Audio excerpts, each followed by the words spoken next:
The U.S. government shutdown is now official after Congress failed to pass its latest spending bill, and President Trump has plans to utilize this shutdown.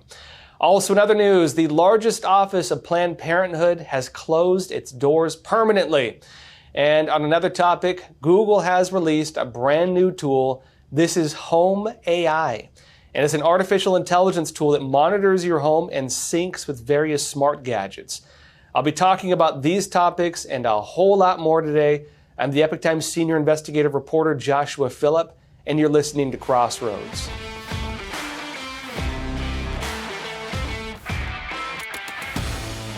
Welcome to Crossroads. The U.S. government shutdown is now official. This is after Congress failed to pass its latest spending bill, and only essential services will continue until Congress can agree on a brand new bill. And that might be a while, and Trump might like that, because in the meantime, Trump has announced plans that he is going to use the shutdown for his own agenda. He's going to use it to cut government spending and get rid of a lot of government jobs. They've been wanting to shrink the size of the federal government. They're going to use this for it. Also, Trump has made clear his plans. He hasn't hidden it by any means.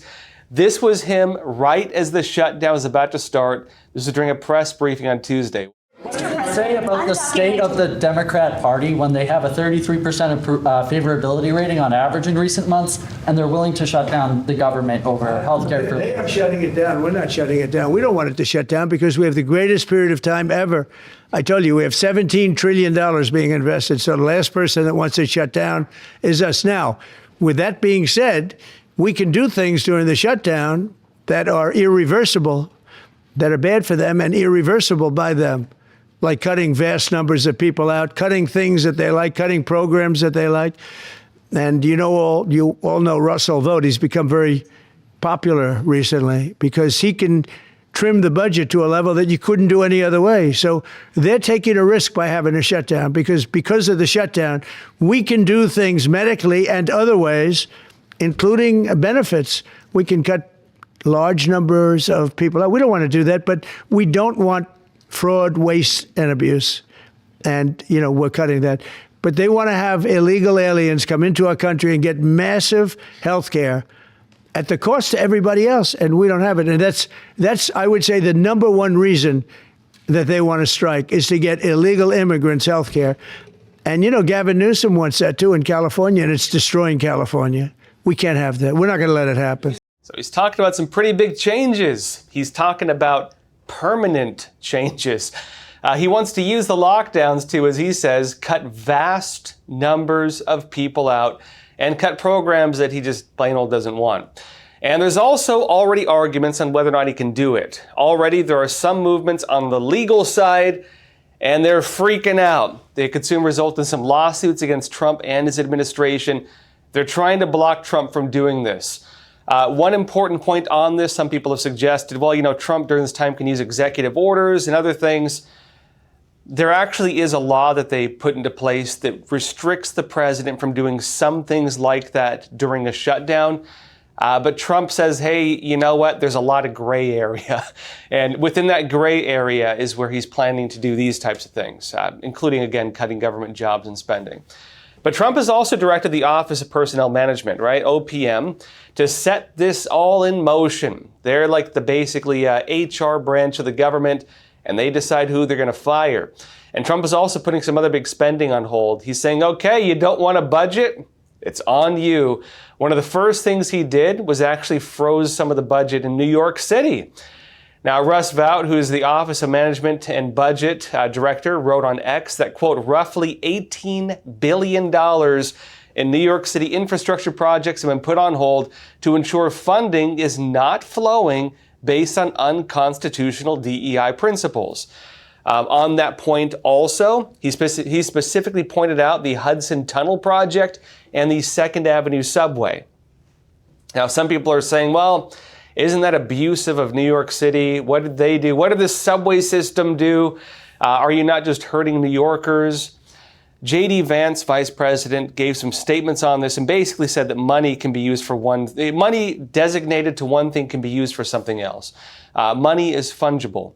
And so he's arguing that, $18 billion technically flagged for the subway might get used for something else. You give New York City $18 billion, they can put it into basically any kind of crazy policy they want. They have other money they can use if they really care enough to, again, build this new subway station or do other construction projects. And he's arguing the money that they give them is being used for things like free healthcare for illegal immigrants and free housing for illegal immigrants, which has been ongoing in some regards, despite everything. And so he's suggesting, look, you guys have money and you're not using it to the benefit of your people. If you want to use it to the benefit of your people, you have money, use that. But they're not going to give the federal government money, at least on this front. Also on that point, the Department of Transportation is also taking some actions. They're discussing these cuts, and they're also talking about cutting programs that involve things like race or sex-based policies. DEI, right? Diversity, equity, and inclusion.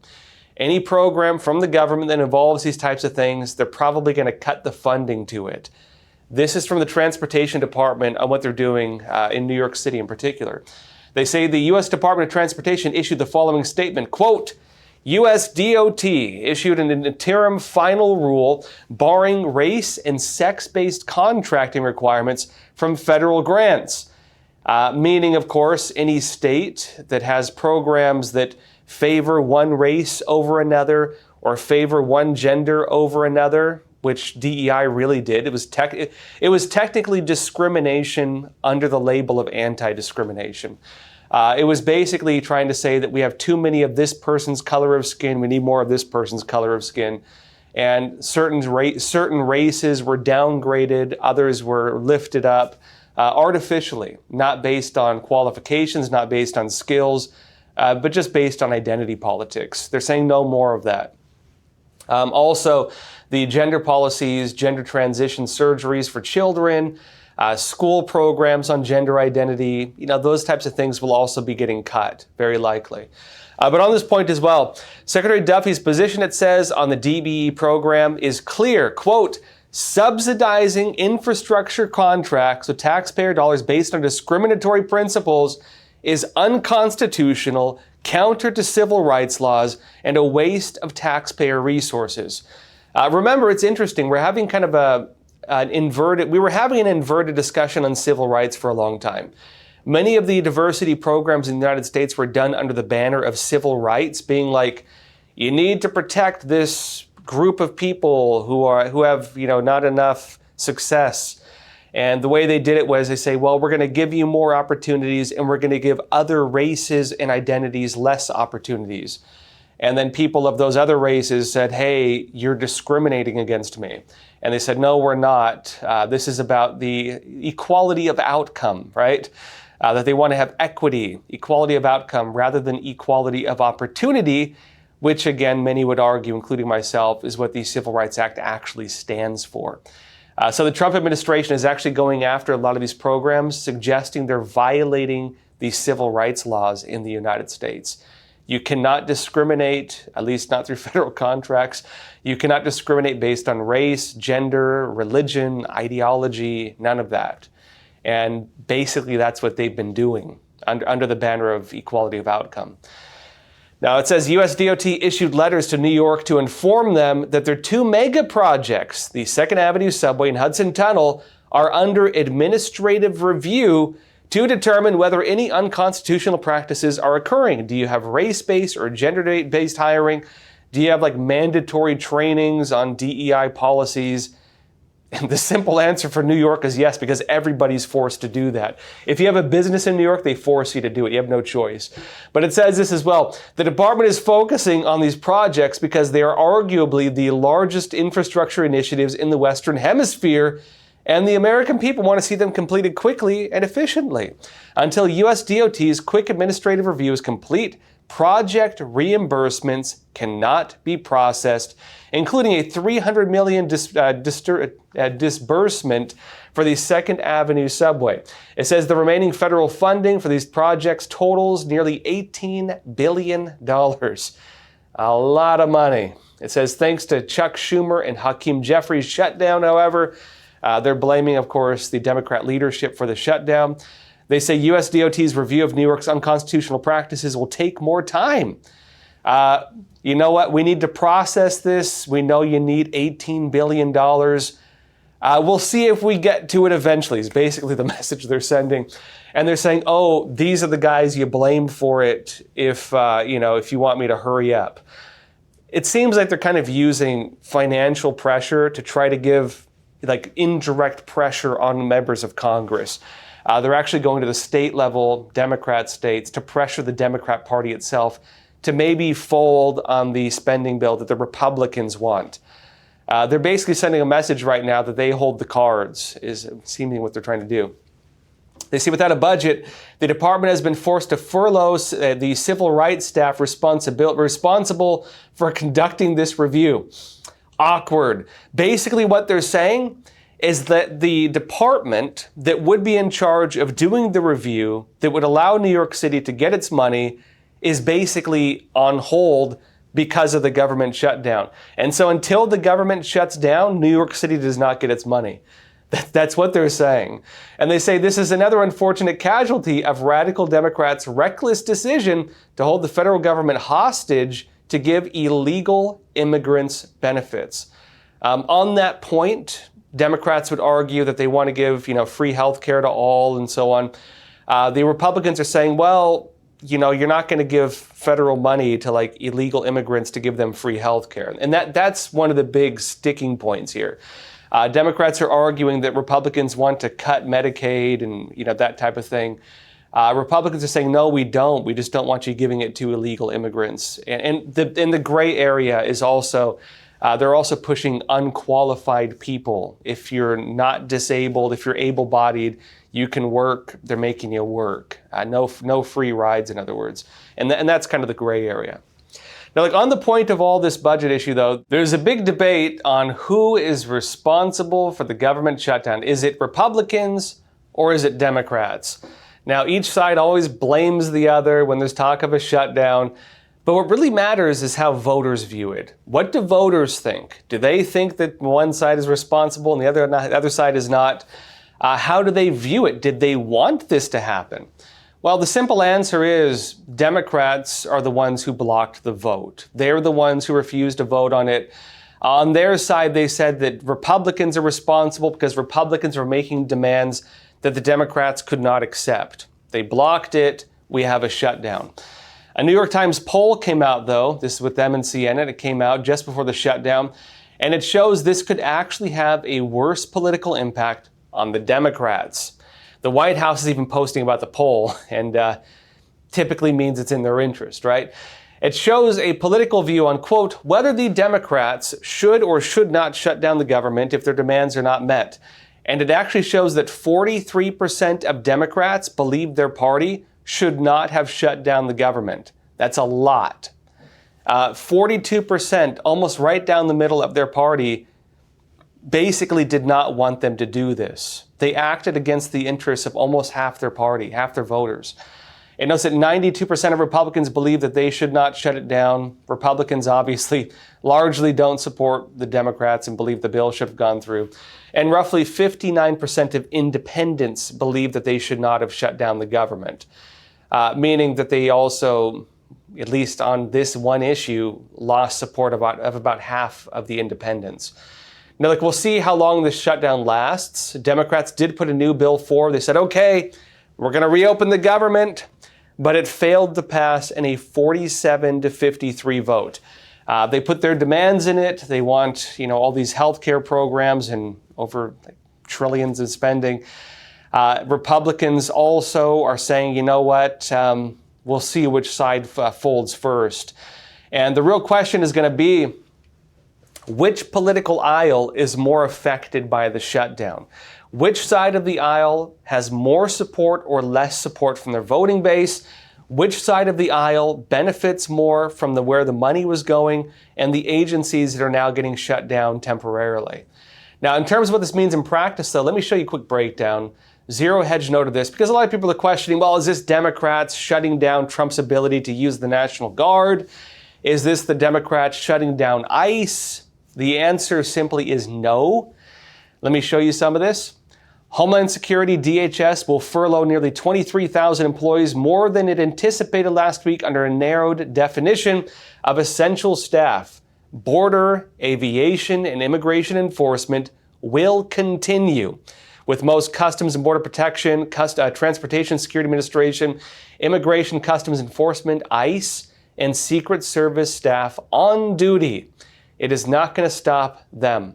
It notes that disaster relief and fee-funded immigration services will also continue, while research, training, and administrative offices largely shut down. So the middle managers, training, research, they're not getting fired, but they're not going to be working for a bit. It notes the Defense Department, all active duty troops will keep working, though pay could be delayed. That is the challenge with some of this. Even if they still work, they're not going to get their paychecks for a little bit for some of them. It notes that more than 400,000 civilian staff will remain to support combat missions, intelligence, nuclear deterrence, and healthcare. State Department, more than a third of the State Department's 27,000 employees remain on the job. Transportation, air traffic control, and safety functions will continue, and air travel should be unaffected, at least at first, it says. There have been some reports saying that air traffic is having problems after the shutdown. I don't know if I fully trust that reporting because they're not really firing or putting on hold people who are responsible for the main functions with that. Further down the road, if this lasts like a month, you might start seeing effects, but not currently. I think what you're watching right now is some of the air traffic problems, just your normal problems we've had with air traffic recently. Social Security monthly payments, people are saying, well, what about my Social Security? Retirement, disability, supplemental security income benefits will continue during the shutdown. That's going to be funded, it says, by permanent appropriations. So don't worry, you're still going to get that. It's not going to affect that. I know the media is telling you all kinds of crazy stuff. It's not going to affect that, not unless they drag it out for like a couple months, which is going to put a lot of pressure on Democrats because they're the ones who speak more about those programs. It's going to put a lot more pressure on them than Republicans. Education Department, they're going to get hit hard. They note this, already hammered by Trump's attempts to shut down the department completely. Remember, they want to get rid of Department of Education. They say education will furlough 87% of staff, with nearly all remaining employees in the Office of Federal Student Aid. They've already shut down most of the Department of Education, and so most of what they do right now is like Pell Grants and federal student aid, as it mentions here. A lot of that's going to get shut down. They actually will be heavily shut down. Not meaning public schools are going to be shut down, but at the federal level, kind of the management side, a lot of that's going to be on hold. The Environmental Protection Agency, the EPA, nearly 90% of staff will be furloughed. Basically, a lot of environmental policies on hold. I think we'll get through it. The list goes on. I mean, there's too many departments to list. I could do a whole episode just going department by department. But basically, here's how it works. Again, it's about essential services. If something is really needed to keep the government running, law enforcement, military, even like the fundamental services of most agencies, all of that is going to be there still. That's not going on hold. It's still going to be functioning. You're still going to have ICE going door to door. You're still going to have federal agents protecting them. That's not on hold. And Trump is going to be running around doing whatever he wants in the meantime, looking at all these people on hold and saying, well, do we really need you in the first place? Because a lot of the services that will be impacted, it's things you don't technically need. That's not all of them. It's not all of them, but many of them. Right now, as it stands, about 750,000 federal employees will be furloughed. That's a lot of people who are going to have their jobs put on hold. And who are they going to blame in the meantime? Are they going to blame Democrats or Republicans? Well, according to that poll I showed you a bit ago, the one from New York Times and Siena, about half of them did not want the Democrat Party to do it, even among their own voting base. And so that puts a lot more pressure on them. There's also talk that Trump may take that, 750,000 jobs, we don't really need them, as a type of recommendation on which type of government job is essential and which one is not. Are you an essential worker? Well, Guess who's going to be looking at that? Donald Trump. We'll have to wait and see what this means in terms of firing people or cutting jobs. Again, him using the shutdown for that is a gray area. Technically, he can kind of do it. There are legal arguments saying he cannot, but it's a gray area. We'll have to see how the courts go with it. And already Trump is moving on it. Epoch Times says this: the Director of Office of Management and Budget, the OMB, signaled Tuesday that the government shutdown that began today is an opportunity to carry out mass federal layoffs. Mass firings. They just call them layoffs, right? It says, when asked about that reports that hundreds of thousands of federal workers could lose their jobs during the process, OMB Director Russell Vought said that the White House has been aiming to shrink the size of the federal government, basically saying, look, we wanted to do this in the first place. This is what we were looking to do, and you basically are letting us do it. Why don't we just keep it shut down forever at this rate? They said this, quote, let it be said, there are all manner of authorities to be able to keep this administration's policy agenda moving forward, and that includes reducing the size and scope of the federal government. And we'll be looking for opportunities to do that, Vought told Fox Business Larry Kudlow on Tuesday. And notes the OMB director made those comments just hours before he signed a memo uploaded to social media directing government agencies to shut down, while blaming congressional Democrats who voted in the Senate to defeat a House-backed bill to fund the federal government through November 21st. Some of you are wondering why we keep hearing, hey, they're going to shut down the government over and over again. It's basically because rather than pass like a full spending bill, they've been passing partial spending bills. And part of that is because, there are certain things they cannot agree on. They're not doing full spending bills, and they just keep doing like emergency bills over and over again. It's a very strange way they're doing it, but this has been the case for a while now. Now, amidst all of this, Donald Trump is also making some additional statements. And Trump noted, many news outlets talking about this, well, Trump had an object on his desk. This was during his unsuccessful negotiations with the Democrats. And Trump showed everybody. He posted this on Truth Social. Have a look at this. Notice anything on Trump's desk as he smiles at the camera. Notice that hat. That's a Trump 2028 hat, suggesting that he wants to run again for a third term in office. Trump has two of those hats. Each hat sits next to what looks like a glass of Diet Coke, which of course is apparently his favorite drink. That was what he had on the table during those negotiations. He's kind of, it seems, teasing them while he negotiates. Now, in other news, though, the largest office of Planned Parenthood, speaking of shutdowns, they've now closed their doors permanently. The Federalist says this. They say amid efforts from pro-life advocates and conservatives to defund the baby-killing giant, Planned Parenthood's Prevention Park, the 78,000 square foot stair-step tower, once known as the largest Planned Parenthood facility in the Western Hemisphere, permanently closed its doors Wednesday. That's the one that looks like a Mayan temple, by the way, where they, sacrifice people to their gods, which has raised the question of, geez, this kind of looks familiar. Is this, you're killing unknown numbers of infants. Is this human sacrifice? Is that what you're suggesting with your Mayan temple-looking, thing, or Incan-looking temple? It notes that while abortion is illegal after 6 weeks gestation in Texas, Susan B. Anthony, Pro-Life America, reports that Planned Parenthoods in the Lone Star State still refer abortion-minded women for out-of-state abortions and direct them to resources that pay for their travel. Who pays for that? Good question, right? It says Planned Parenthood Gulf Coast controlled the operation of the abortion giant's Houston area facilities and those in Louisiana. But after these Texas closures and the shuttering of both Louisiana facilities, also slated for the end of September because, well, they stopped funding it from the federal government and from the local governments to an extent. It says Planned Parenthood of Greater Texas will take over operations of the remaining 4 in the Houston area, according to Planned Parenthood's website. They don't got the money to keep them all open.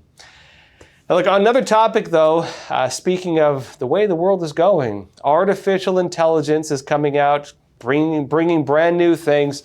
And Google has a brand new tool. This is Home AI. This is an artificial intelligence tool that monitors your home. It also syncs with various smart gadgets. The U.S. Sun says this. It says Google has upgraded its virtual Gemini assistant for your home. It's using the normal Gemini system. Many people already have it on their phones. If you have if you're using Gemini on your computer, it says you can ask it to fix the dishwasher. No, it's not going to send a robot to fix your dishwasher. It might have some repair functions, but maybe it'll call somebody to come fix it. It can find out when your kids went to sleep. How does it do that? Well, it monitors your children. And it also can check even whether you left the car door open. How does it do that? It communicates with smart devices and it monitors you and your home. And it's the new Gemini for Home launches alongside 3 new smart gadgets, it says, including a brainy Google Home speaker and a pair of connected cameras. Gemini, it says, is the Alexa or Siri-style digital assistant that comes on Android phones as standard. But it says, but you can also access the AI helper on your iPhone or your computer. And now it says Google is upgrading its array of smart speakers, cameras, and doorbells to now work with Gemini instead of the old Google Assistant and calling it Gemini for Home. Now look, there are good things and bad things with all of this, right? On one side, you get a lot of convenience. Every object in your home is a smart object. What does that mean? It's connected to the internet. When smart devices were first coming out, it was the internet of all things, right? That was the way they used to talk about the internet of all things. Every object has some kind of internet connection. Your camera can sync with your phone. Your doorbell has a camera on it synced to the internet so you can monitor people through a camera. You can have your baby monitor connected to the internet so you can watch your child when you're not there. And hackers breach it and sometimes also watch your child. It's kind of creepy. Your computer obviously has it. Your speakers in your home have it. A lot of people have, of course, like Alexa devices where you can say, hey, play this song for me. And it starts playing a song. A lot of convenience, right? The other side of it is when you go from convenience to surveillance and from surveillance to not just convenience, but you gotta have it. You got no choice. And also when it comes to criminal record, files, documentation, foreign espionage, and the whole 9 yards. The big question is all of that efficiency really worth it?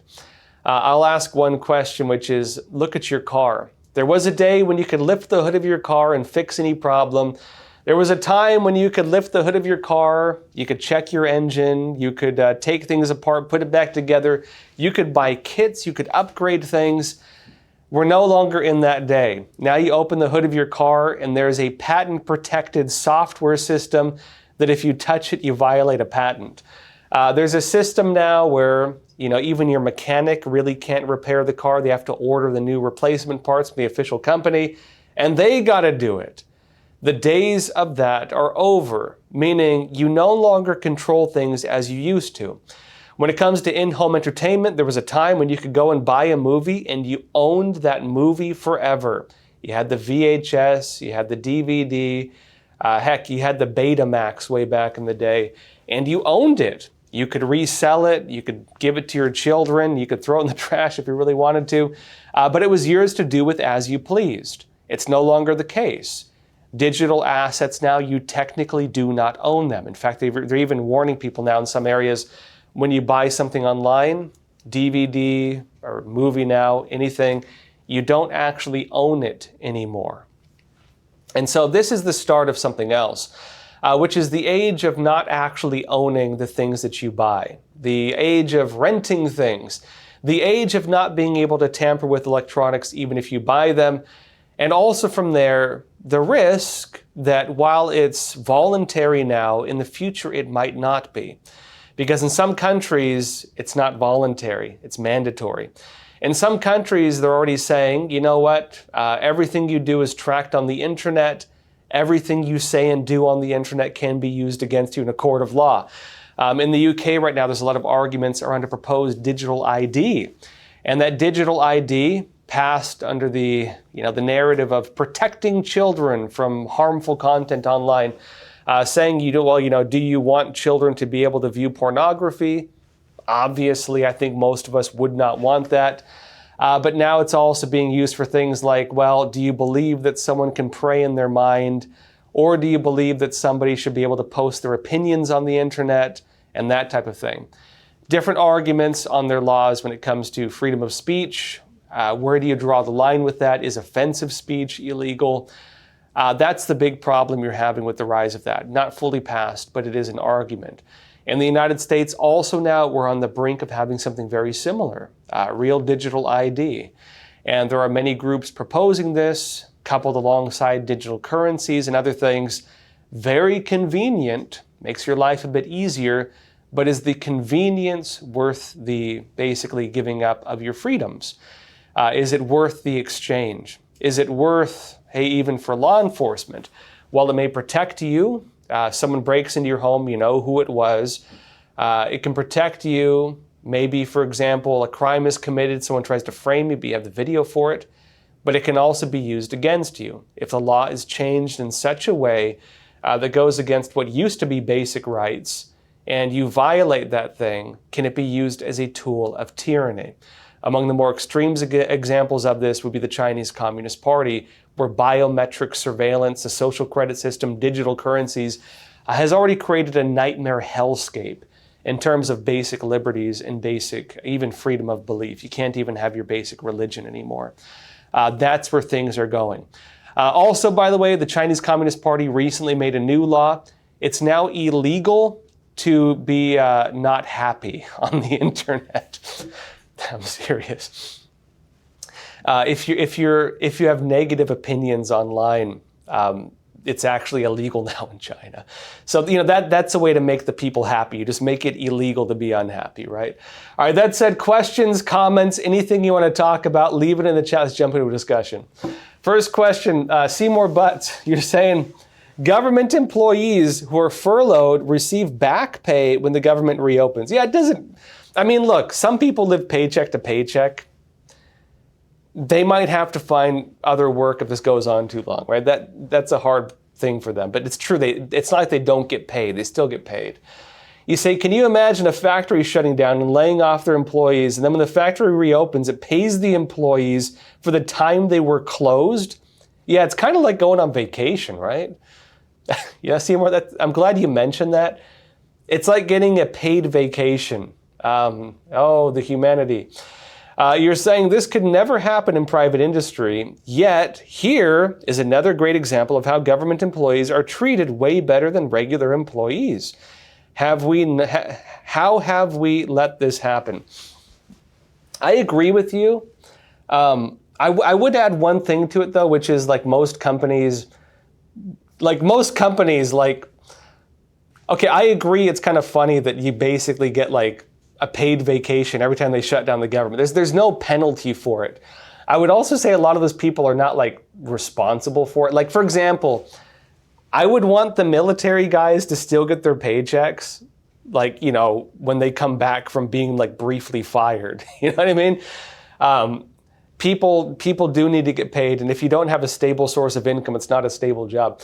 I do agree that private industry, they would never do something like this because that's crazy. It's crazy. But also in private industry, you don't have every year where your bosses get together and decide whether they shut the company down for indefinitely. You know what I mean? Your bosses don't get together once a year and say, hey, should we shut the whole company down and put everybody out of work for a month or maybe, honestly, not that long, maybe a week. And then not pay people, and they're like, hey, great idea. And then you just have to deal with it. Private companies, at least none that I've ever seen, they don't deal with that, but the government does. And so, it's a rough point. I would also say though that without any kind of clear repercussions for shutting the government down, what's stopping them from doing it, right? I don't think there's any kind of real repercussion for it, which is why, by the way, there are some people proposing bills to say members of Congress should not get paid when the government shuts down because they're technically the ones who do it, right? And so maybe they should not get paid when the government shut down because they're doing it to others, but not to themselves. I would actually add one thing to that, though, that it is harmful to them politically. And I think that's where the real, politically, when they have to weigh whether they do things. Remember, usually it's not an individual acting on their own. There are very few, members of Congress who act purely on their own volition. A lot of them are looking at party interest. It's like a strategy game they play. Among the few who are really independent, John Fetterman, I think, Democrat, he's actually very independent. He actually voted not to shut down the government. He actually broke rank with the Democrats. There were a handful of others. So you do have some like that, but for the most part, it's like they're playing a war game, right? It's red team versus blue team, in the literal sense in this case, red team versus blue team, and they're playing a war game. And, unfortunately, that war game involves real consequences. And, there are people whose lives get affected by it. We'll see what happens with Trump. I do actually think that Trump will use this and probably fire a lot of people. But not only that, I think he's going to cut a lot of local spending, like what they just did in New York City. Because remember, Trump has been threatening. Look, let's put it this way, okay? Sanctuary city policies, gender policies, environmental, global warming type policies. Trump basically put a lot of that on hold. A lot of that is still being done at the local level. States are doing it. Cities are doing it. Many of them have just renamed programs. Many of them still have sanctuary city policies in place. A lot of that is still going on. Trump has been threatening, but not really doing. He's been threatening to say, if you continue doing this, we will cut federal funding to you. Keep on doing that. We're not going to pay you. And they haven't made good on that threat for the most part. To an extent they have, but not for the most part. What he just did to New York City, where they just put on hold $18 billion, that's him doing it. He could go to California next. They've done a little bit of that there, and they might do it because now this is the big issue. Again, back to that war game, back to that big political game. Trump can now do that, and he can politically blame the Democrats, the Democrat leadership, at a time when about half of the Democrat voters did not support what their leadership did. And most Republicans stand by the Republicans. So politically, this will not be damaging to the Republicans, probably. And Trump is basically now saying, okay, not only can I do what I wanted to do now, but I can make my enemies look bad while I do it. And Trump does seem to regard some of them as his enemies, right? And that's the way he's playing it, I think. E. Frago, you're saying Dems willing to shut down government for more handouts to illegals. Yeah, it's a bad image. It's a really bad image. On the Democrat side, they are saying otherwise. They're saying, no, we're not trying to shut down the government because we want Medicaid for illegals. We're shutting it down because we want everyone to have access to health care. Everyone, including illegals. The problem is, technically that is what they want, right? A lot of them do want free health care for illegal immigrants. In some places, they even have all these services, and they've been trying to turn that back on as Trump has been trying to shut that off. The big question is whether voters actually read into the context of these things. And keep in mind, too, on the Democrat side, that's not the only reason. They wanted a lot more money for other programs. They want to bring back a lot of the Biden-era programs. They want the gender programs. They want the mass migration programs, especially. They want to bring back some of the race-based programs. Trump is saying, and the Republicans are saying, nope, you want those things. We're going to make you shut down the government because we're absolutely not going to include that in the bill. On that point, too, if Democrats don't get off that bandwagon, it'll mean that next time a Democrat gets elected to president, they'll probably bring it back. So, we'll have to see what it means in terms of whether Republicans can do enough to stop that for good, or whether we're just going to flip-flop every 8 years or 4 years or 16 years, who knows. between these types of policies. We'll have to see. Kenneth Harris, you're saying, the threat or actual termination of non-essential personnel is a lot of leverage on the Democrat Party. Not only are most registered voters, but the unions and individuals collectively are big donors. That's actually a good point on the donations. And also a lot of the groups that receive money, for example, NGO, well, I guess they can't politically donate. Even though some kind of do. There are ways to get around it, let's just say that. If you look at what some of these government agencies were doing, when they were giving out money to this group and that group and that group, Planned Parenthood is a great example of this. The teachers union is a great example of this. They give federal money to Planned Parenthood. Planned Parenthood runs operations, and then what do? Planned Parenthood then donates to campaigns, oftentimes on the side of the political party that clears the way and gives them the money. It is very much like a I scratch your back, you scratch mine kind of exchange. And a lot of people have criticized that, right? A lot of people have criticized that. When Elon Musk was speaking on Joe Rogan's podcast, Elon Musk said they found one case where an official had registered, like a middle-level agency guy, had created their own NGO and then used their powers to give the NGO they created like over $1 billion, right? Like there was stuff like that happening. Or for example, an official has their husband start up a nonprofit and then passes a bill that delegates money to that nonprofit, and they make out like bandits, right? Like you have a lot of that was going on. A lot of that has now been exposed, but a lot of that was going on. And so to Kenneth Harris's point, even aside from that, there's also the issue of just the fact of like who are these people losing their jobs?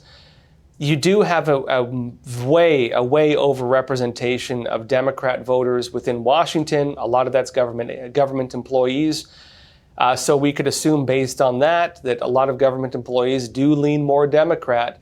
And it is true that if you look at donations, a lot of money comes from, a lot of donations to the party comes through that. So that does impact them, not just in terms of, ideological support. It impacts them on financial support, especially coming into the midterm elections. B. Douglas, you're saying people need to realize that these new technologies are not for your convenience. It's all about surveillance and data. Yeah, and there's a meme that was going around for a while, right? And it's like the average consumer when a new electronic comes out and they're like, oh, great, I want the latest gadget. And then there's your guys who actually work in the tech industry, like people who work in code and people who get in the nuts and bolts of technology. And like the meme was like, the router starts making a sound and the guy pulls out a gun. Like the average consumer is very excited when a new device comes out. They're very on the front lines. Oh, this new feature. People who really know technology are the opposite. The real funny part is if you meet somebody who works in high tech, a lot of them are like borderline Luddites. Like they really do not trust technology. Like they really do not trust it. Same thing with a lot of people who work in especially cybersecurity. A lot of the hacker guys, super, super, super distrustful oftentimes of technology because they see the other side of it. When you're on the other side of it, you see the criminal underworld tied in with all of that. Not just like hackers and scammers. You see like foreign spies. You see like darknet. I mean, I'm not talking like 4chan. I'm talking like real darknet, like marketplaces and the horrifying things they have on there. I'll talk briefly about that. There's the surface net, which is, this is on the surface net. YouTube is on the surface net. Most of what we enjoy is on the surface net. Then there's what's called the deep web. The deep web is the back end of the internet. That's where you have databases, password protected things. It's a lot of like, it's basically all the databases, data, all that stuff. Like more than 90, I believe it's like 98% of the internet would be deep web. It's the internet not accessible by the average user. Within the deep web, there's actually a separate internet called the dark net. This was actually part of the original formation of the internet. It was originally created by the Navy. Actually, I believe it was the Navy. It was actually originally created by the Navy, and you need to use things like a Tor browser in order to access websites within the dark net. This gives a more anonymous, more decentralized internet, and there are some legitimate uses of it. I know, for example, I mean, not so much these days, but early internet, there are people, for example, in countries that deal with a lot of censorship. People would go on the dark net and they'd have websites, there are chat rooms, and they could connect with people, share news, and get information they can't get in their countries. That was taking place on the dark net. Then you had people start up marketplaces. One of the biggest ones would be the Silk Road. The guy who called himself Dread Pirate Roberts, Trump actually pardoned him. That was framed as being like, oh, the darknet marketplace. That was one of the least bad darknet marketplaces. They sold drugs. They allegedly had like assassins on there. A lot of it was government agents posing at this so they could arrest people. It wasn't, a lot of it people would argue was not legitimate, right? There was that kind of thing on there. It was mostly a drug market. There are invite-only websites on the darknet that change their websites frequently. I know this because I used to have a really good contact who ran a business where he would actually gain access to these things. He'd use what he called sock puppets, fake accounts, access them, and make friends with the owners and so on. And what he would do is if like a hacker stole data, oftentimes they go for sale on those things. Like they sell access. One of the records he showed me was access of all the naval tracking systems for the U.S. military for sale on the darknet. Another one was like cell phone data access through like many countries in Latin America. What he was telling me is that oftentimes gangs and cartels will buy that. They'll buy the ship tracking data so they can, their traffickers can avoid Coast Guard or whatever else like that. That was for sale in the darknet, like the actual darknet. The phone systems, he told me cartels, they often buy stuff like that because it's how they find snitches, it's how they find phone records, and it's how they decide, when they want to kill somebody. They get their phone records. They just buy them off the darknet. It's a lot of stuff like that, right? But you also have really horrifying stuff, murder videos, like people like the Russian mafia used to do a lot of that. Really graphic things like that, child pornography, like that's on the dark net, like the actual dark net. And so for guys who really get into cybersecurity, the dark side of technology.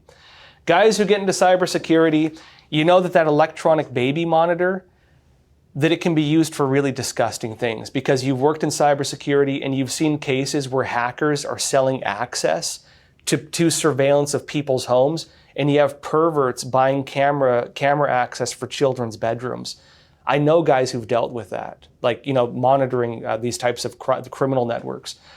That Chinese hackers are getting access to people's cell phones or digital cameras, and they're monitoring people and using it for targeting. That it's being used for cyber theft. That gangs are using it.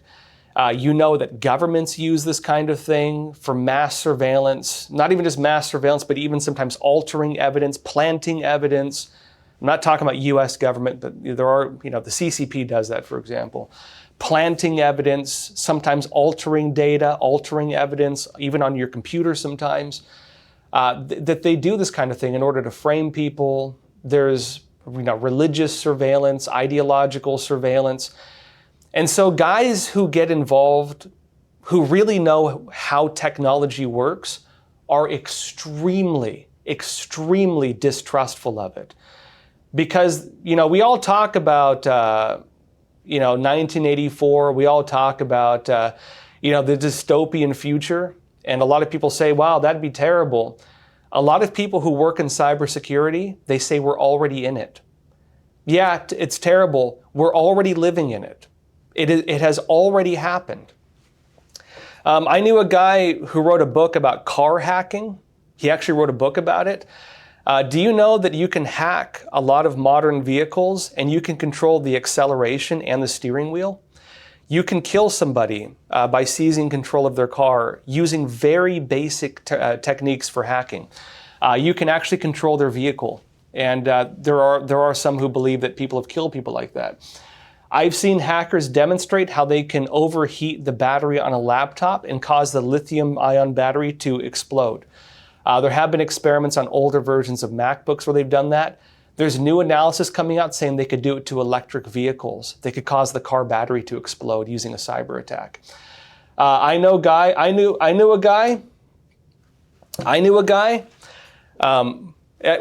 think it was at it was one of the big hacker conferences. There was a guy who demonstrated, and he did it to himself.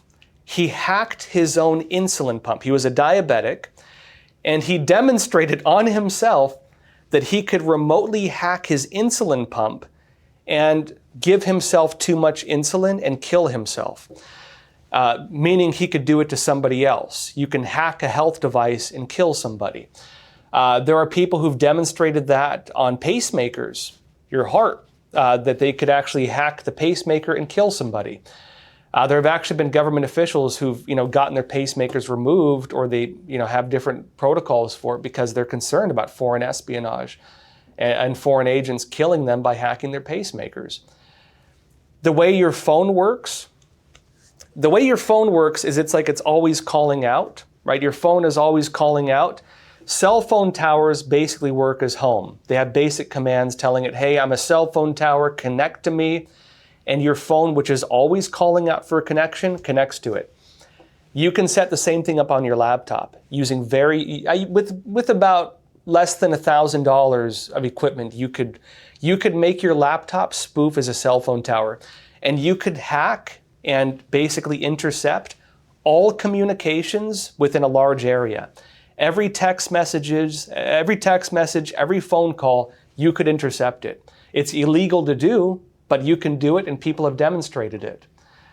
I mean, again, people live in a different reality. People live in a different reality. A lot of people don't understand the wolves at the door, right? They don't understand right outside that door is a wolf.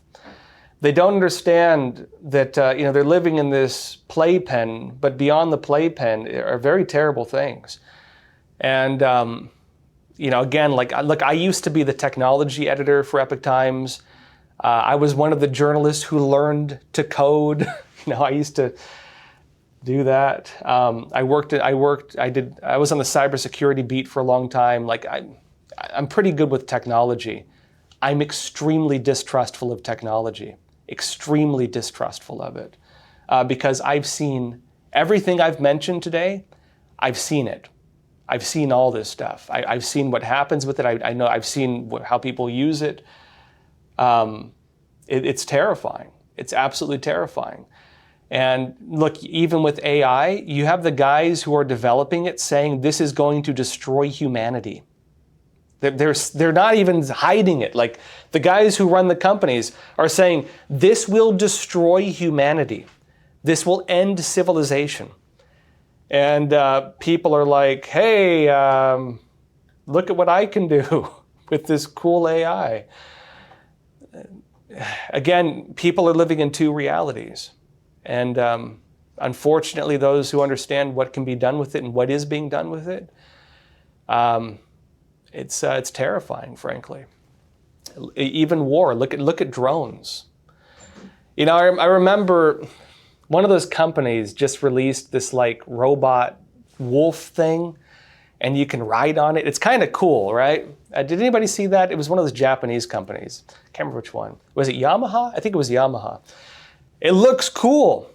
You know what I saw when I saw that thing? I imagined myself getting chased through the forest by a robot dog. ready to kill me, because that's how it's going to be used militarily. You have drones now that are basically how wars are fought. Not even the big ones, they're working on like micro drones now. That's the way war is going to be fought. There's the consumer side of it, and we can all cheer it on and say, hey, that's so cool. People are going to weaponize it. People are going to weaponize it. And technology already being used on even low-tech battlefields like Syria. You have not seen these things get used for terrorist attacks yet. I hope we never do. But there are terrifying things you can do with remote guns, with drones, that would make your average shooting, like, I don't want to minimize it, but you could do terrible things that would be very hard to counteract using modern technology. And luckily, we've not seen it done yet. I hope we never do, but that's the way things are going. I don't know. How do we get off this bandwagon? Right? How do we get off this bandwagon? I don't know. I do hope that something is done to get us off this bandwagon, because the way technological advancement is going, life is not getting better. Right? We think it is not. Remember how life was before cell phones. Life was great. Remember how life was before the internet. It opened a lot of doors, I agree. I can have a program. Look, if we didn't have the internet, I'd be broadcasting on like a pirate radio station. You know, I'd find a way. But life was better. Life was better. Remember how it used to be. A lot of us are old enough to remember how life was. Life was better, a lot better. Realityisreal.com, you're saying, without property rights, no other rights are possible. Ayn Rand. I'm also a big fan of Ayn Rand, actually. Yeah, and I would agree, actually, too. You know, when we talk about the basis of the Bill of Rights, we talk about the basis, the Declaration of Independence, right? Life, liberty, and the pursuit of happiness, inalienable rights. It used to be also property, right? Liberty and property used to be, synonymous, basically, because personal ownership is actually the basis of responsibility in many regards. If you don't actually own something, you don't feel the need to be responsible for it. This is one of Ayn Rand's big points, actually. Has anyone read Atlas Shrugged? What was one of the big things that was said in that book? Why do you care so much? Why do you fight so hard to protect this train industry? Why do you fight so hard? Why do you work so much? Why do you work 80, 90 hours a week? The simple answer that was usually given was, quote, because it's mine. Because it's mine. I take ownership of this. I own this. I'm responsible for this. This is a part of me. This is my creation. Right? My daughter, my daughter did a school project one time, and it was called the IKEA effect. The IKEA effect. And the basis of the IKEA effect, this is like the modern name for it, right? Is that you actually like something more when you create it. The idea that you assemble your own furniture, right? Because that's what IKEA is known for. It's self-assembled furniture. When you build something, you care about it more. And it's like if you make something, you love something. I told my daughter, I made you. I love you. And she cringed very hard when I said that to her. But she has to deal with my dad humor sometimes. But it's true, right? Why do parents love their children? It's again like you made them, right? It's like you love them. They're your children, right? Why do you care about your property? If someone harms it, it's because it's yours. There is a responsibility, and why do you care if, why would you care to protect it? Why would you care to fix it? Because it's yours. And this is a problem also for society, because if you don't see it as yours, you don't care about it. If you're walking down the street and you throw, you litter on the ground, you don't care if it's not your community. You care if I wouldn't litter on the ground even if it wasn't, but some people do. If you don't regard it as yours, you don't care. there are people who, how should I say it? Like, there are stories in like the Soviet Union where people just throw trash out their window because, hey, it's somebody else's job to clean it up. It's not my job. We pay somebody else to do it. There's countries that still do that, by the way. It's not my job. It's somebody else's job. I don't take ownership over this. If you're walking around and you see something amiss, if you take ownership over it, you're going to fix that thing, even if you don't have to. Other people walk by and say, that's not my job, not my responsibility. I'm not gonna do anything with that. Because again, the lack of personal ownership. If a person does not take ownership of themselves, they're also not going to be responsible for themselves. And so, property rights is not just limited to like materialism, right? It's not just limited to like owning objects.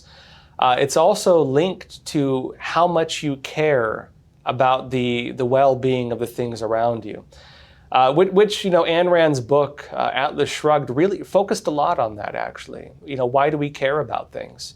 Because it's ours, right? Because of personal ownership.